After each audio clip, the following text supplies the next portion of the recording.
الرحمن الرحيم الحمد لله رب العالمين والصلاة والسلام على النبي صلى الله عليه وسلم وعلى آله وصحبه وسلم تسليما صلوات الله وسلامه على الأنبياء والمرسلين وعباد الله الصالحين أجمعين والحمد لله رب العالمين.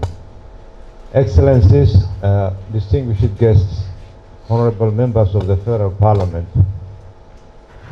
all citizens, al-ikhwa wal-ikhwat, assalamu alaikum wa rahmatullahi wa barakatuh, and good morning. Allow me, before I proceed, to present you the newly elected first deputy of the Parliament, Mr. Honorable Abdulwali Mude, who has been elected just in a very overwhelming majority. We welcome him and I take his chance. I also have Madam Mariam, who is the chair lady of the Constitutional Committee, Dr. Duple, who is in the upper house, but he is also the chair of the Social Affairs Committee. Honorable Abdul Aziz, Madam Mariam is on leave sick, but he's deputy chair of the Human Rights and Humanitarian Committee, and a deputy chair, JESO, of the Interior Affairs. They are all members, and the Secretary General, who is just following us. It is an honor for me to be here today as representative of the Somali federal government to launch the 2017 Humanitarian Response Plan. I would like to start by acknowledging the hard work and the dedication, often under difficult and dangerous circumstances, by the humanitarian aid providers, especially the Somali staff who are most exposed to the danger and the hardship. You have been and remain at the forefront of the saving lives and livelihood for 3 decades in many parts of Somalia. As we are all aware, we are coming to the conclusion of the electoral process with the support of the international community, one delivered with difficulties, but one we must trust will result in a new chapter, another step forward for Somalia's re-emergence. But today we meet without the noise of politics. Instead, we hear the cries of our brothers and sisters who suffer from the indignity of hunger and the disease, a lack of water, shelter, and basic protection. Those who live on the margin and those who have fallen into crisis. More than 5 million Somalis are in need of humanitarian assistance this year. 1 million of these need immediate food, health, nutrition, water, and other life-saving assistance. It is difficult to speak of Somali rising if we leave these people behind. Excellencies, we are gathered here today to launch the 2017 Humanitarian Response Plan, which covers the second year of the 2016-2018 humanitarian strategy, with four objectives: life-saving assistance, reduced malnutrition, increased protection, and enhancing resilience for 3.9 million of the more than 5 million Somalis in need to assistance. The 2017 Humanitarian Response Plan for Somalia was developed through a consultative and collaborative process by the United Nations-led humanitarian community and the relevant line ministries of the federal government of Somalia and the federal member states. I understand that the 2017 Humanitarian Response Plan was developed with the cyclical nature of the droughts in mind, and therefore includes a good deal of programs and projects that address the impact of drought. I am also assured reprogramming the response of activities will be done whenever the need for such change arises. We very much welcome this flexibility. Today, I wish to recognize the effort of all those who participated in drafting this plan and putting in place the mechanisms to deliver the program. We salute your efforts. May Allah subhanahu wa ta'ala grant you success in your work. The launch of the plan comes at a time of a devastating drought in the country, the like of which we have not seen since the dark days of 2011.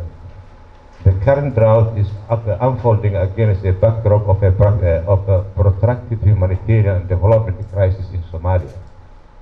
Of the numbers I quoted, there are more than 320,000 malnourished children, with 50,000 at the risk of death if they do not receive urgent nutrition and treatment. An estimated 1.1 million internally displaced persons in Somalia do not have adequate access to basic social services and are perennially exposed to various right violations. These displaced communities remain the most vulnerable among our people in need.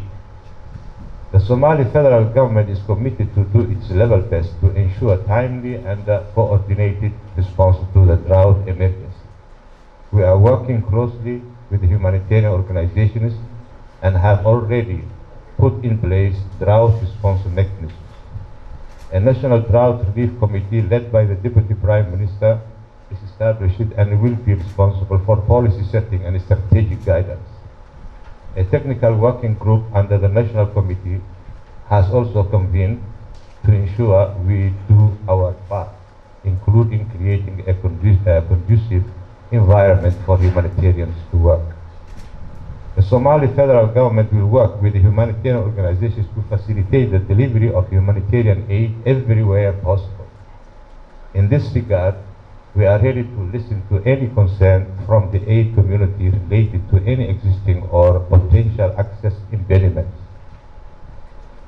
And we will strive to create access in areas controlled by those who oppose the path we have chosen, so that no Somali in need is denied the assistance they require and deserve. The drought emergency, if not adequately addressed, has the potential to reverse not only the gains made on the humanitarian and development front, but the security and the political progress made since 2012. This cannot and should not be allowed to happen. The Somali Parliament, which represents the voice of all the Somali people, cannot remain silent in the face of such adversity. We need to demonstrate and confirm that ours is a caring parliament. Indeed, when the people of Yemen faced their humanitarian crisis, Parliament was bold in its support to the Yemeni people. Now it is even more important that we show that we are a caring parliament and show compassion to our people. To this extent, an appropriate resolution and a debate will be tabled in the Parliament as soon as it is possible to discuss this human tragedy. However, our support must go even further. We therefore call upon all our people to give their full support to the plan and do not allow any political differences between us to get in the way of this. We should stand shoulder to shoulder in implementing the plan and work tirelessly to combat the malnutrition and to provide aid where it is required. Any amount donated to this plan and to the drought relief, it's a noble life-saving action. In fact, as soon as the first meeting of the Parliament will happen, I'm going to propose to begin with that all security funds will be collected from the presidential candidates to be donated to the drought. We must thank the United Nations and all international organizations who have come to our assistance. Your contribution and effort will not go unnoticed, and we will work together to make it successful. Please do keep up this wonderful work, and may Allah subhanahu wa ta'ala reward you abundantly for this. Please know that you have the full support of the Parliament behind this endeavor.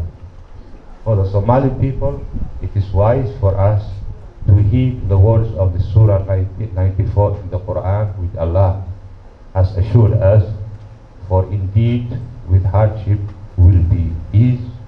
Indeed, the hardship the hardship would be ease. فإن مع العسر يسرا إن مع العسر يسرا.